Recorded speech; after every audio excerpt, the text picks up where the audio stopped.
สวัสดีค่ะคุณผู้ชมคะขอต้อนรับเข้าสู่รายการ Lightning Talk กับสายสวรรค์ขยันยิ่งค่ะพบกันทุกเช้าวันจันทร์ถึงวันศุกร์ทางช่อง 13 Family กับเรื่องราวดีๆที่จะให้ข้อคิดสาระประโยชน์และสร้างแรงบันดาลใจนะคะวันนี้เรื่องที่เราจะคุยกันมาจากข่าวหนึ่งค่ะ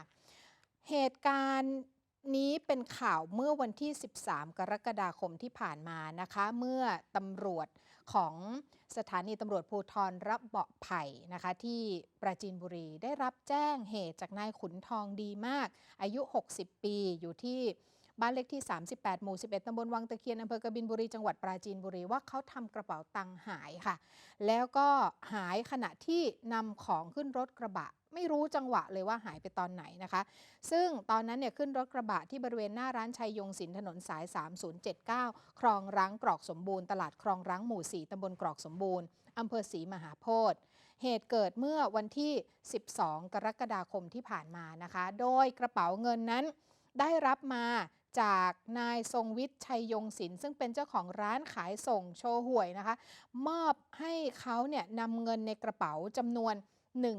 148,000 บาทนำไปเข้าบัญชีธนาคารที่ห้างสรรพสินค้าบิ๊กซีสาขา 304 คุณขุนทองเนี่ยก็นำเอา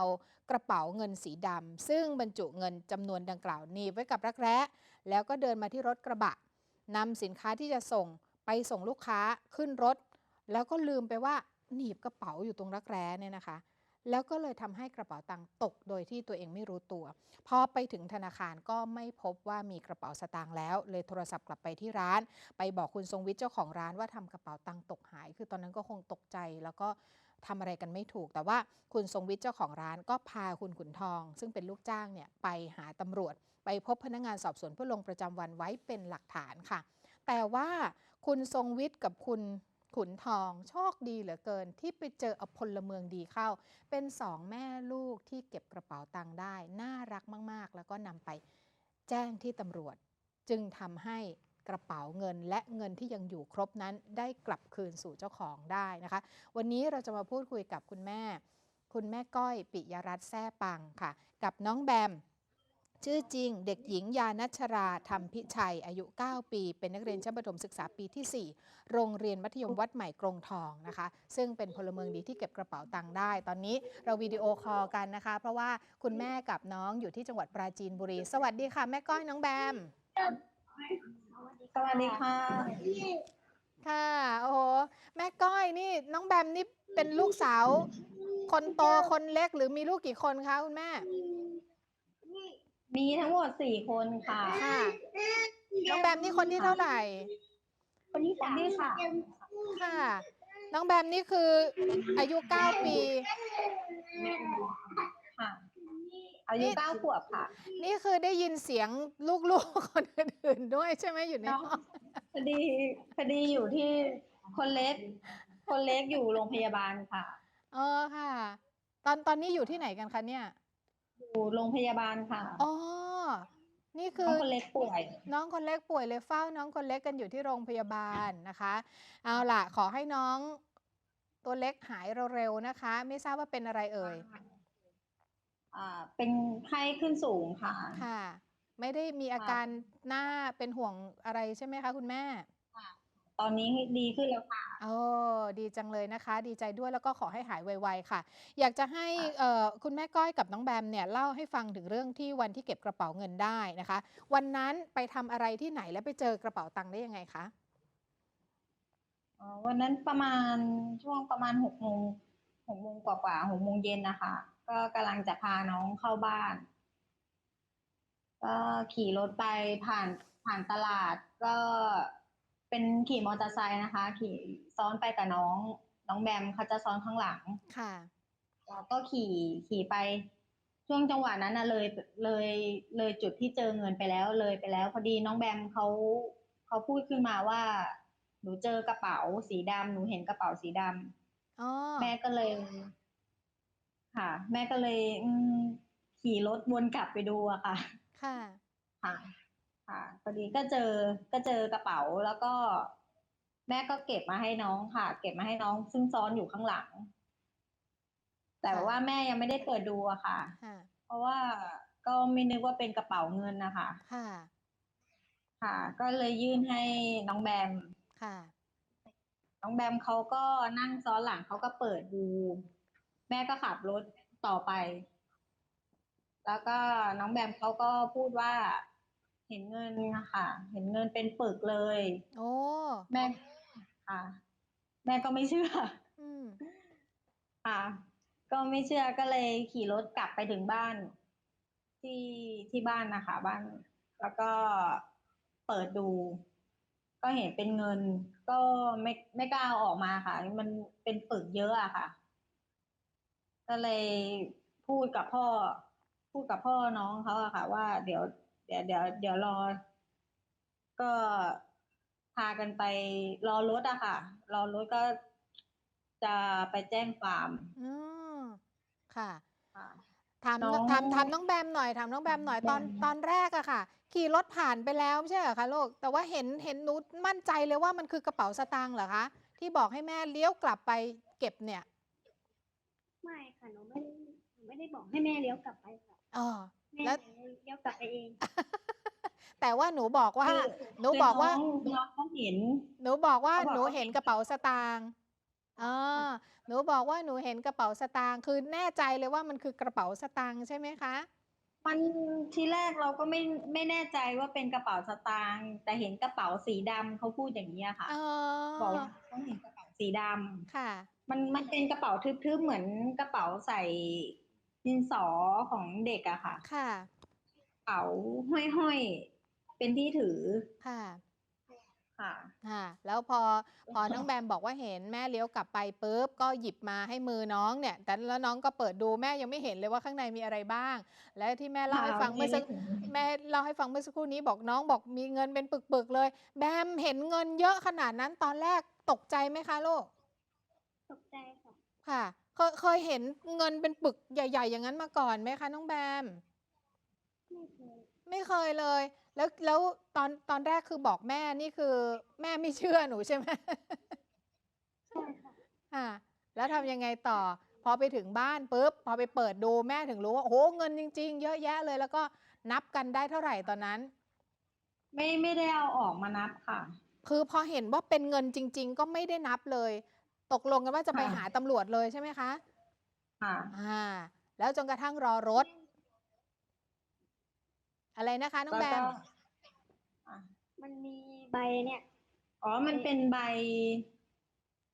เป็นใบใบฝากธนาคารเขาอะค่ะ อ๋อ เป็นชื่อเราก็อ่าน ค่ะ เราก็อ่านแต่ว่าเราไม่ได้หยิบเงินออกมาค่ะ เรา ค่ะ หยิบแค่มันเป็นใบฝากธนาคาร ค่ะ แต่ว่ามันไม่มีหลักฐานที่ว่าเป็นบัตรประชาชน เป็นอะไรของเขาอะค่ะ เป็น ค่ะ แค่ใบ ใบฝากเงิน ค่ะ อื ค่ ม ะ เป็ แล้ น ว ใบ ก็ ฝากเงิน อืม ค่ะ ก็กลัวแบบว่า กลัวว่าเขาจะว่าเราไปหยิบไปอะไรของเขาอะค่ะ เราก็ตัดสินใจว่าเดี๋ยวเราไปโรงพักดีกว่า อืม ให้ผู้ใหญ่ให้อะไรเขาเห็นน่ะค่ะ อืม ค่ะ แล้ว ค่ะ พ่อแม่ลูกก็เลยไปโรงพักกัน ไปแจ้งความใช่ไหมคะ? ค่ะ พอถึงโรงพักนี่ ตอนนั้นเป็นคุณตาพาไปด้วย ค่ะ คุณ คุ ตา ณตาพาขี่รถไป ค่ะ ค่ะ พอไปถึงโรงพักแล้วยังไงคะ? ใครเป็นคนเอาเงินออกมานับ? ตอนนั้นก็มีลุงคนที่แกทำกระเป๋าหายอะค่ะ อ้อ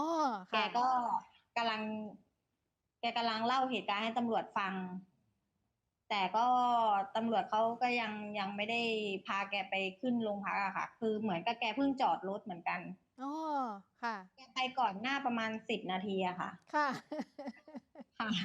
คือเจ้าของเงินกับคนที่เก็บกระเป๋าตังค์ได้ ไปเจอกันที่โรงพัก มันจัง ค่หวะะ เหมาะเหลือเกินนะคะ คือเขาก็กำลังไปบอกตำรวจ ยังไม่ทันขึ้นโรงพักเลยด้วยซ้ำ แล้วบ้านเราก็ไปพอดีเลย ค่ะ แล้วยังไงต่อคะ? ก็บอกตำรวจอะค่ะ ตรงที่คุยกับลุงอยู่ เราก็ไม่รู้ว่าแกมาแจ้งความเรื่องอะไรเหมือนกัน ทีแรกอะเราก็บอกตำรวจว่าหนูกับลูกสาวเจอกระเป๋าตังค์ พอลุงแกได้ยินอย่างงั้น แกก็รีบถามใหญ่เลยว่า ใช่กระเป๋าสีดำไหม? เราก็บอกว่าใช่ แกก็ดีใจใหญ่เลย แล้วก็ตำรวจเขาก็รีบพาขึ้นไป ขึ้นไปบันทึก ค่ะ บันทึกประจำวัน แล้วก็ตำรวจเขาเป็นคนเอาเงินออกมา เอาเงินออกมานับอะค่ะ ค่ะ ค่ะ ค่ะ พอเอาเงินออกมานับปุ๊บ ตามข่าวเลยก็คือครบถ้วน 148,000 บาทนะคะ ก็เท่ากับว่า ค่ะ คนที่ทำเงินหายกับคนที่เก็บเงินได้ไปเจอพอดีเลย แล้วถ้าเกิดว่าไม่ใช่แม่ก้อยกับน้องแบมเก็บได้นี่จะเกิดอะไรขึ้นเราก็ไม่แน่ใจนะคะเผอิญคุณแม่ก้อยกับน้องแบมเป็นพลเมืองดีซะด้วย ตอนนี้วันนั้นน่ะนะคะ คือพอถึงตอนที่เจอกันแล้วเรียบร้อย นับเงินเรียบร้อยแล้วรู้ว่าเป็นของใครเป็นเจ้าของแล้วเนี่ยเขาพูดอะไรกับแม่ก้อยน้องแบมบ้าง เขาก็บอกว่าดีใจมาก ๆ ที่เป็นเราที่เจอ ก็เขาก็ตื้นตันเหมือนกันแหละ ที่ได้เงินคืนนะคะ ค่ะ เขาก็นึก ค่ ไม่ถึงเนาะ ก็โอ้โฮแล้วที่ได้เงินคืนอย่างรวดเร็วด้วย เพราะว่าเป็นจังหวะที่ไปเจอกันพอดีเลย เห็นว่ามีการมอบรางวัลให้กับน้องแบมด้วยใช่ไหมคะวันนั้น ค่ะ ค่ะ เท่าไรคะ? ให้เป็นเงินใช่ไหม? ค่ะ ค่ะ แล้วน้องแบมรับไหม? ให้ ตอนแรกเห็นว่าน้องแบมไม่อยาก ทีแร รั ก บ รับไหม? ไม่ค่ะ เออ ทำไมอะคะลูก? น้องแบม ถามความรู้สึกน้องแบมหน่อย ทำไมตอนนั้นคุณลุงเขามอบรางวัลที่หนูเป็นพลเมืองดีเก็บเงินให้เขาได้เนี่ย แล้วทำไมตอนแรกน้องแบมถึงจะไม่อยากรับ? เกรงใจเขาน่ะค่ะ โอ้ เกรงใจเขา น่ารักมาก แต่ว่าในที่สุดก็ เขาก็คะยั้นคะยอใช่ไหม? อยากจะให้เป็นสินน้ำใจ ค่ะ บอกว่าเอาไว้เป็นทุนการศึกษาน้อง ค่ะ ค่ะ ค่ะ ก็เลยให้สินน้ำใจน้องมาเป็นทุนการศึกษา 5,000 บาทนะคะ แล้วก็ 5,000 บาท เป็นเรื่องที่ได้รับคำชมเชยไปนะคะ ไม่ว่าจะเป็นคนที่เป็นเจ้าของเงิน คนที่ทำกระเป๋าเงินหล่น ก็คือลูกจ้างของคุณทรงวิทย์ คือคุณขุนทองนะคะ แล้วก็เรื่องนี้ก็เป็นข่าวเผยแพร่ไปทั่วเลย สร้างความภูมิใจให้กับคุณแม่ก้อย น้องแบม ครอบครัว รวมไปถึงเชื่อเหลือเกินว่าคุณครูอาจารย์ที่โรงเรียนด้วยนะคะ เรื่องนี้ก็เป็นเรื่องที่หลายคนฟังข่าวแล้วก็ชื่นชมมาก ๆ เดี๋ยวพักกันสักครู่ค่ะ แม่ก้อยกับน้องแบมยังอยู่ในสายนะคะ แล้วช่วงหน้ากลับมาเราจะฟังวิธีการสอนลูก วิธีการเลี้ยงลูกว่าทำยังไงถึงเป็นเด็กที่ซื่อสัตย์แบบนี้นะคะ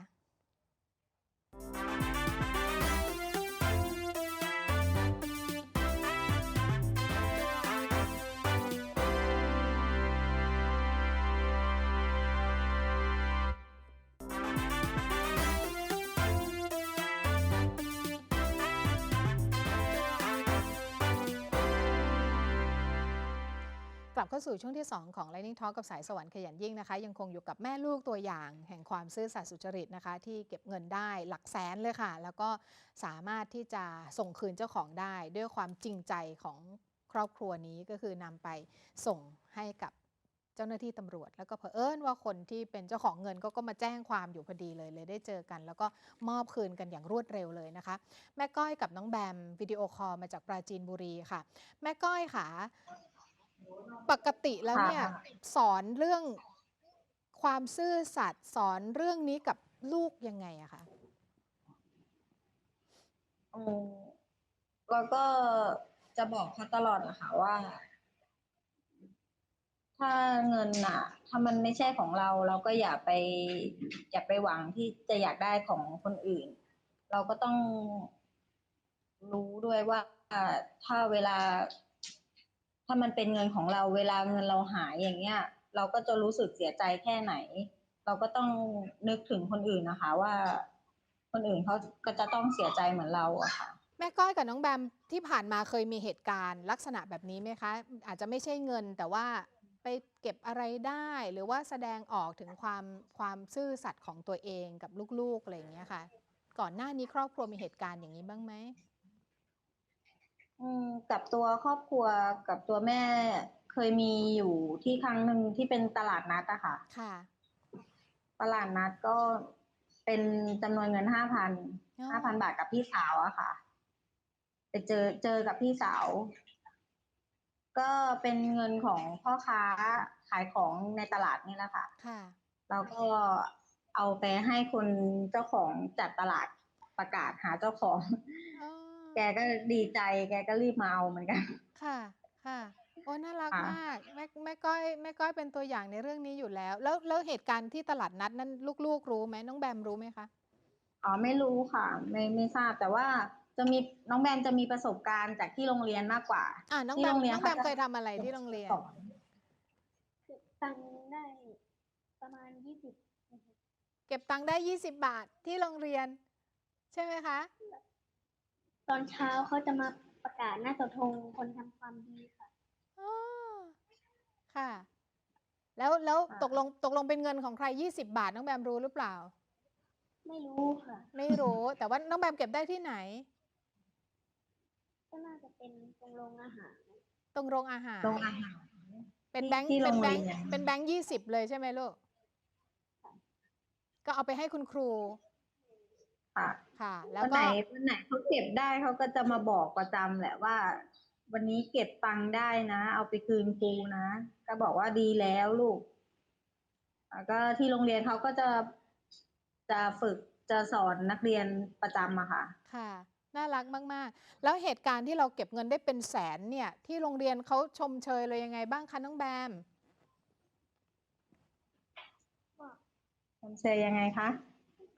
เป็นคนดี ดี แล้ว ไปประกาศหน้าเสาธงอีกไหมคราวนี้เนี่ย?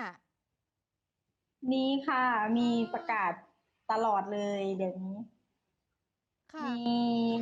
ก็จะมีท่าน นายอำเภอไปมอบใบประกาศให้ที่โรงเรียน แล้วก็ใบประกาศของสถานีตำรวจ อืม ระเบาะไผ่ ที่รับแจ้งความอะค่ะ ค่ะ แล้วก็ที่โรงเรียนมัธยมวัดใหม่กงทอง เขาจะมอบใบประกาศให้ค่ะ โอ้โฮ ก็ แล้วก็ของท่าน ชื่นผู้ว่า ชม จังหวัดปราจีนบุรีค่ะ อืม เป็นเด็กดีระดับจังหวัดแล้วนะเนี่ย ค่ะ น้องแบมรู้สึกยังไงคะ ที่เราทำความดีแบบนี้ แล้วก็มันมีประโยชน์กับสังคม กับโรงเรียน แล้วก็สร้างความภูมิใจให้กับคุณพ่อคุณแม่แบบนี้เนี่ย น้องแบมรู้สึกยังไงบ้าง? มีความสุขแล้วก็ดีใจค่ะ มีความสุขแล้วก็ดีใจ คิดว่าจะเป็นเด็กดีไปจนโตไหม? หือ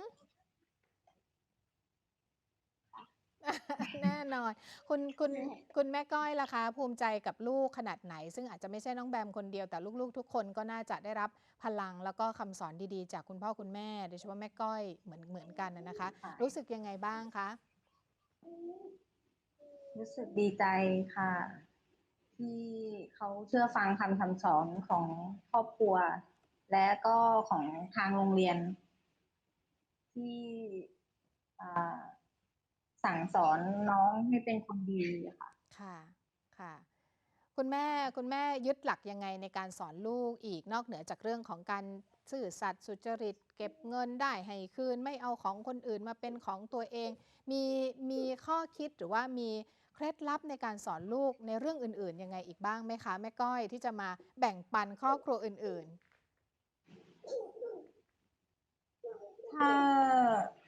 เราก็จะบอกเขาว่า ถ้าเงินเรามันไม่ใช่ของเรา เราก็อย่าเอานะลูก ก็เขาก็จะเชื่อฟังกันทุกคนนะคะ เรื่องที่ว่าแบบเงิน มัน มันไม่ใช่ของเราอะค่ะ ค่ะ ก็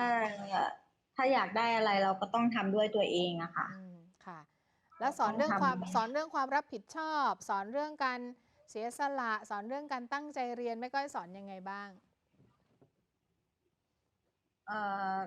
ก้อยจะสอนลูกแบบสไตล์แบบเราเป็นแม่วัยรุ่นอะค่ะ อืม เราก็ต้องสอนแบบไม่เข้มงวด อ๋อ แล้วลูกเขาก็จะชอบอะค่ะ ค่ะ ชอบแบบสิ่งที่สอนอะ อืม แต่ว่า เฮ้ย มันไม่ได้นะ เราทำแบบนี้มันไม่ถูก อะไรที่เขาแบบ ไม่ดีอะค่ะ เราก็จะคอยบอกเขา ไม่เข้มงวดเขาเท่าไร สอนแบบเป็นเพื่อนกันน่ะสอค่นะ แบบเป็นเพื่อน พูดกันด้วย ด้วยเหตุด้วยผลอะไรอย่างงี้ใช่ไหมคะ ค่ะ อันไหน เหตุ ดี ผล ไม่ดี อยาก ก็เปิดใจ ก็ กัน บอกนะ บอกแม่ได้ตลอด ไม่ดุไม่ว่า แต่ขอให้บอก อืม ค่ะ คนโตนี่กี่ขวบแล้วแม่ก้อย คนโตอายุเท่าไหร่? อายุ 14 ค่ะ โอ้ วัยรุ่นเลย อย่างงี้ยิ่ง ค่ะ ต้องคุยกันแบบ ค่ะ วัยรุ่นใหญ่เลย ค่ะ ค่ะ สไตล์เราเลยวัยรุ่นเลยค่ะ ค่ะ คนโต 14 แล้วก็คนเล็กสุดกี่ขวบ? คนเล็กสุด 2 ขวบ 3 เดือนค่ะ อ๋อ ค่ะ ก็ไล่กันมา ห่างกันหลายปีเหมือนกันนะคะแม่ก้อย ค่ะ ค่ะ สุดยอดมากแม่ก้อย คุณแม่วัยรุ่น คุณแม่ลูก 4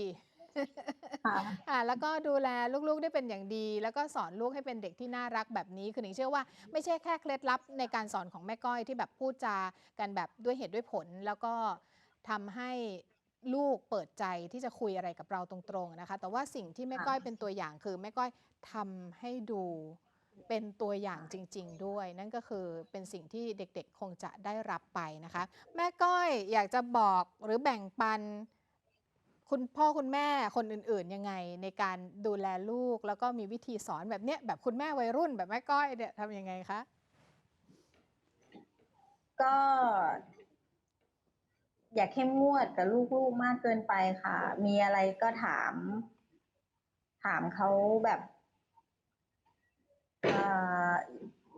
แบบเราคุยกับเพื่อนน่ะค่ะ ทำให้เราเหมือนเพื่อนเขา เขาจะได้สบายใจ แล้วมีอะไรเราก็ต้อง สอนเขาให้เขาเป็นคนดี เด็กดี แล้วทำอะไรก็อย่าหวังสิ่งตอบแทน เดี๋ยวสิ่งดี ๆ ก็จะกลับมาหาเราเองอะค่ะ ก็ใช้วิธีแบบนี้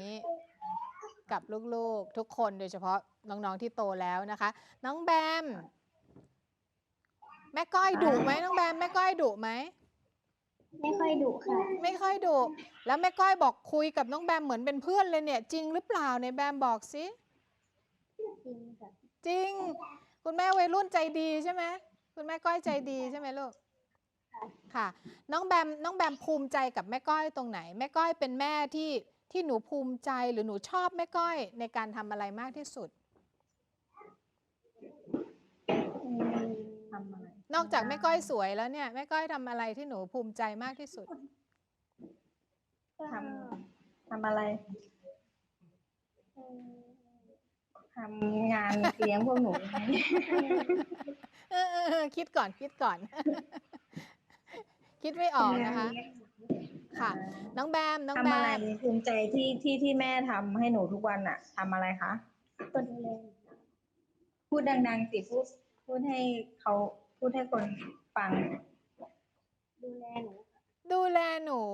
ดูแลหนูอย่างดีทุกวันใช่ไหมคะ? ค่ะ สุดท้ายค่ะน้องแบม โตขึ้นอยากเป็นอะไร? ฝันอยากเป็นอะไรลูก? คุณหมอค่ะ อยากเป็นคุณหมอ โอ้ สุดยอดเลย น้องแบมสุดท้ายสุดท้ายของสุดท้าย น้องแบมอยากจะบอกเพื่อน ๆ น้องแบมอยากจะบอกเพื่อน ๆ ที่เขาดูรายการเนี่ย ดูสัมภาษณ์เราวันนี้เนี่ย ให้ทุกคนเนี่ย เด็ก ๆ ทุกคนเป็นเด็กดี เหมือนน้องแบมเนี่ย สมมุติว่าเก็บตังค์ได้ให้ไปคืน อะไรอย่างเงี้ยค่ะ น้องแบมอยากจะบอกเพื่อน ๆ ยังไง? ดีแล้วค่ะ อยากจะบอกว่ายังไง ให้ทำดี ทำดีตลอดไปค่ะ ทำดีตลอดไป น้องแบมนึกไม่ออกเลย น่ารักมาก ขอบคุณมาก ๆ นะคะแม่ก้อย แล้วก็ ให้เชื่อฟังพ่อแม่ น้องแบมด้วย ค่ะ ขอบคุณมากนะคะแม่ก้อย น้องแบม สำหรับการแบ่งปันเรื่องราวดี ๆ ค่ะ บางครั้งสิ่งที่เป็นคุณงามความดี บางคนอาจจะมองว่าต้องทำเรื่องที่มันใหญ่โต ต้องใช้กำลังกาย กำลังใจ หรือต้องบริจาคด้วยทรัพย์เยอะ ๆ มีกำลังทรัพย์มาก ๆ นะคะ แต่จริง ๆ แล้วเรื่องอะไรก็ได้ที่เราทำแล้วเป็นความดี และเป็นประโยชน์แก่ผู้อื่น ก็ล้วนแล้วแต่เป็นสิ่งที่ดี แล้วก็ควรจะส่งเสริม และเมื่อเราเห็นใครทำความดี ไม่ว่าจะเป็นเรื่องเล็กเรื่องใหญ่อะไรรอบ ๆ ตัว ก็ควรที่จะชื่นชมเพื่อเป็นกำลังใจกันนะคะ นี่ก็คือจะได้ส่งผลเป็นลูกโซ่แห่งความดีในสังคมนี้ สังคมก็จะได้น่าอยู่ เหมือนกับที่วันนี้เราคุยกันเรื่อง ของแม่ก้อยกับน้องแบมจากปราจีนบุรีคู่นี้ก็เป็นอีกหนึ่งตัวอย่างในสังคมนะคะและนิ่งทอกับสายสวรรค์ขยันยิ่งลาไปก่อนสวัสดีค่ะ